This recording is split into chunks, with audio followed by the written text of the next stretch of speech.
Assalamualaikum warahmatullahi wabarakatuh. Alhamdulillahirabbil alamin.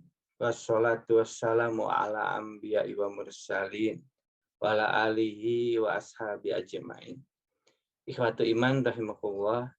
Mari kita lanjutkan kajian kita tentang takwa yang berkenaan dengan perubahan.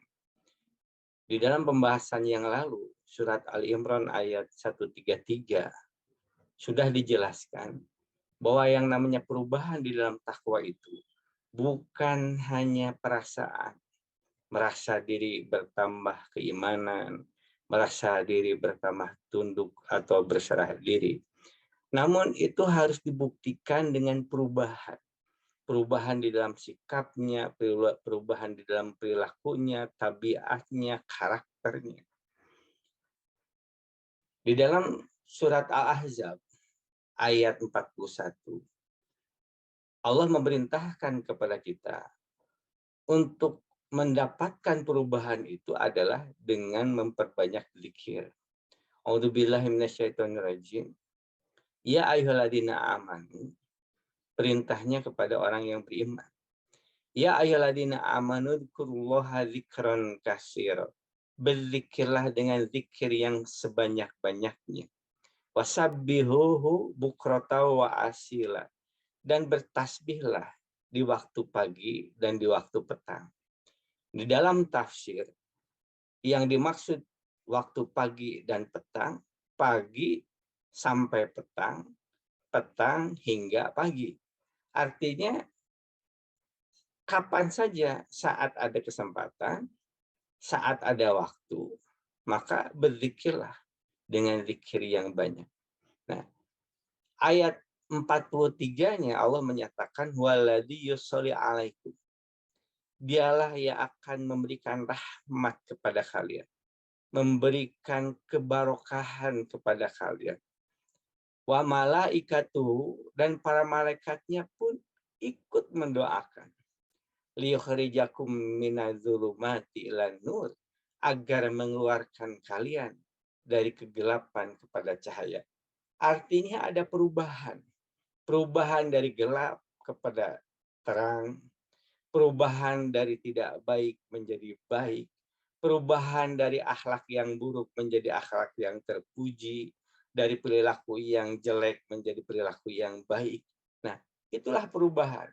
Dan saat terjadi perubahan di dalam diri, karena zikirnya yang dilakukan, maka itulah rahmat, itulah kebarokahan. Dan di akhir ayat, Allah menyatakan bahwa rahmat itu wakana bil mu'minina rahima. Dan keadaan orang-orang mukmin itu adalah mendapatkan rahima, mendapatkan kasih sayang Allah yang khusus, yang istimewa, yang sangat istimewa. Kenapa? Karena di ayat berikutnya, ayat 44, Allah akan menyambut mereka pada saat bertemu nanti di akhirat. Tahiyatuhum yauma yalqaunahu salam. Dengan tahiyah, dengan ucapan penghormatan pada hari mereka bertemu dengan Allah dengan ucapan salam. Wa adalahum ajran karima. Dan Allah menyediakan kepada mereka pahala yang mulia yang tidak lain adalah surga. Nah, jadi dengan memperbanyak zikir akan melahirkan suatu perubahan, dan itu rahmat. Dan Allah menjamin di akhirat disambut dengan sambutan yang luar biasa. Itu menunjukkan bahwa orang yang sudah terbina keimanannya, terbentuk keimanannya, itu merupakan moda di dalam kehidupannya. Sehingga seolah-olah dijamin sampai akhir hayatnya itu adalah husnul khotimah. Kenapa?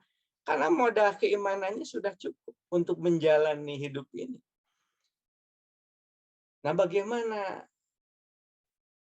upaya atau proses terjadi perubahan itu? Dengan memperbanyak zikir. Nah, Zikir yang dimaksud tentunya bukan zikir sekedar ucapan lisan, tapi zikir ini adalah zikir yang diikuti dengan hati. Karena di dalam tuntunan kaidah zikir surat Al-A'raf ayat 205 bahwa zikir itu harus dengan hati. Wadhkur rabbaka fi nafsika. Harus diiringi dengan hati, bersama hati. Harus merupakan getaran hati. Nah, jadi artinya ketika kita memperbanyak zikir, yang terjadi itu sebenarnya kita berusaha untuk merubah hati kita. Nah, hati kita inilah, hati manusia inilah yang sebenarnya mengendalikan manusia itu sendiri. Kemana arah mata memandang, bagaimana lengan berayun atau kaki melangkah, hati yang mengendalikan. Maka sudah pasti agar kita ingin berubah di dalam perilaku kita, tabiat kita, hati ini harus dirubah.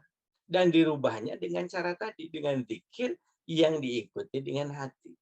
Nah, jadi sebagai contoh, ketika kita baca tasbih subhanallah, subhanallah, subhanallah. Maha suci Engkau ya Allah, Maha suci Engkau ya Allah, Maha suci Engkau ya Allah. Nah, kalau itu terus diucapkan dengan sepenuh hati, dengan hati yang terbuka, dengan hati yang siap untuk diisi dengan ucapan tasbih ini, maka yang terjadi apa? Yang terjadi hati ini akan terdorong untuk dia ingin berada pada nilai-nilai kesucian Allah. Dia ingin dalam keadaan yang bersih. Dia tidak ingin melakukan sesuatu yang menjadikan kekotoran. Dengan apa? Dengan dosa, dengan maksiat. Itu akan mengotori dirinya. Nah, jadi dengan memperbanyak bacaan tasbih ini, semakin hati ini ingin sepenuhnya berada pada nilai-nilai kesucian Allah. Jadi saat terbentuk hati dengan ucapan tasbih, bagaimana mungkin dia akan mampu menghadap Allah, Allah yang Maha Suci, dalam keadaan diri ini membawa sekian banyak kotoran, membawa sekian banyak dosa dan maksiat.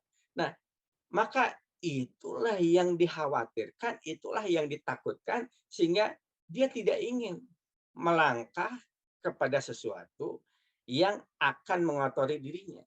Maka pada saat ia khilaf atau lupa, lalu kemudian dia berbuat dosa, maka saat itu juga dia segera sadar. Dan saat itu juga dia meminta ampun kepada Allah dan berusaha untuk tidak mengulangi kembali perbuatan dosa dengan segala penyesalannya. Nah, inilah akibat dari tasbih yang senantiasa diucapkan, yang telah membentuk dirinya, telah membentuk karakternya, kepribadiannya yang baru. Nah, ikhwatu iman rahimakumullah, yang namanya zikir itu bukan hanya tasbih, bacaan yang lain, tahmid, takbir, tahlil, itu juga zikir. Dan juga bukan hanya membaca asma Allah saja yang namanya zikir. Ketika kita membaca Al-Quran, lalu kita tadabburi, lalu kita pahami artinya, maknai, masukkan ke dalam hati, maka itu juga merupakan zikir. Pada saat kita sholat, lalu kita maknai artinya, maknanya, terasa ke dalam hati, masukkan ke dalam hati, bacaannya dan gerakannya, maka itu juga merupakan zikir. Nah, bahkan sholat disebut juga dengan zikir yang paling besar. Nah, termasuk juga ketika kita melihat fenomena alam, kita kaitkan dengan Allah. Pada saat kita melihat bintang, pada saat ada hujan besar, lalu kita kaitkan dengan Allah, maka itu juga merupakan zikir. Semakin kita menambah ketundukan kita, keberserahan dirian kita kepada Allah. Nah, jadi ikhwatu iman rahimahullah, kita di bulan Ramadan ini dengan tujuannya la'allakum tattaqun. Bagaimana upaya kita sehari-hari, dari hari ke hari, waktu-waktunya, jam-jamnya, menit-menitnya diisi dengan zikir-zikir tadi yang hakikatnya dalam rangka kita ingin membentuk hati kita. Itulah proses pembentukan hati sehingga suatu saat harapan kita hati ini berubah. Dan saat hati kita berubah, maka berubahlah pula perilaku kita, karakter kita, tabiat kita seiring dengan perubahan hati. Mudah-mudahan Allah memudahkan langkah kita sehingga harapan kita itu menjadi kenyataan dan tentu ini menjadi satu kebahagiaan yang luar biasa untuk kita. Barakallahu li wa lakum. Nasrum minallahi wa fatun qarib. Babasyi mu'minin. Assalamualaikum warahmatullahi wabarakatuh.